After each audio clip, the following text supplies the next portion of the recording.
Well, there's loads of proper news, I suppose, on the agenda this hour. But I just wanted to start with this, so bear with me, if that's all right.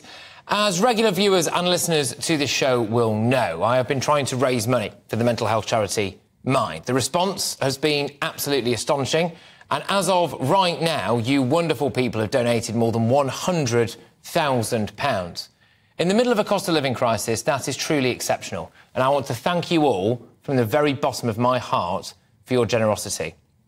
Tonight, at midnight, donations will close and we will reveal the final total plus gift aid tomorrow. But as we draw this campaign to a close, I want to be honest with you all about why this mental health cause means so much to me. I never really looked after my mental health. I've always taken a kind of crash-bang-wallop approach to life and been a bit happy-go-lucky, or at least that's what I thought anyway. Like many people, I've had emotional, financial, personal ups and downs, big lows, big highs. I've also lost a very close friend to suicide a fair few years ago now. And one thing that became obvious to me reading the comments on the donations page is how many people, possibly most people, actually, have had some experience of suicide or crippling mental health issues. But something happened to me a few years ago that, frankly, I didn't really recover from until relatively recently. I've always put a lot of my self-worth into what I do for a living and how well my career is going. I'd spent my entire 20s working incredibly hard, around the clock, 24/7, in incredibly stressful and high-pressure roles in order to just try to get somewhere, really. And that had a huge impact on my mental well-being as well as my relationships. And then when lockdown happened, I lost 3 jobs in a day. I went through a very messy breakup. I had to leave London. It felt like there were no options available to me and that everything I'd worked for was for nothing. It also felt like there wasn't a way out. And I felt like a failure and that there was honestly no hope.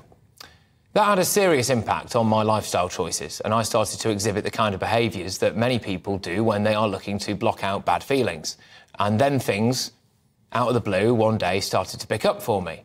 But that all happened very quickly and very unexpectedly. And within a few months, I'd gone from being unbelievably depressed, just empty inside, living in my parents' spare room, to moving back to London and talking to you, lovely people, through your television every single day.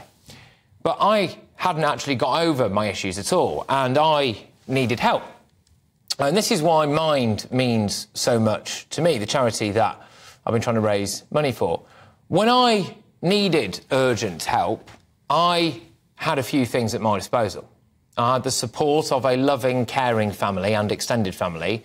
I had an incredibly supportive and devoted partner who is now my fiancé. And I will spend the rest of my life repaying all those people for the love that they showed to me. But crucially, I also had the financial resources to get urgent help. Now, without that combination of things, it is no exaggeration to say that I might not be here today.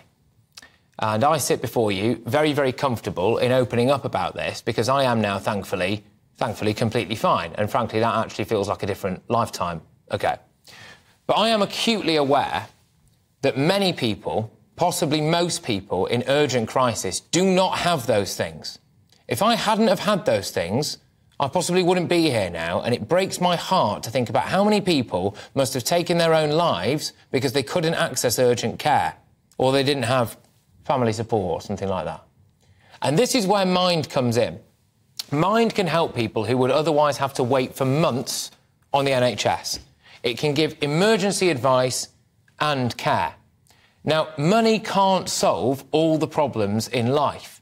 But in this specific context, money, your donations, the money you have donated will save lives.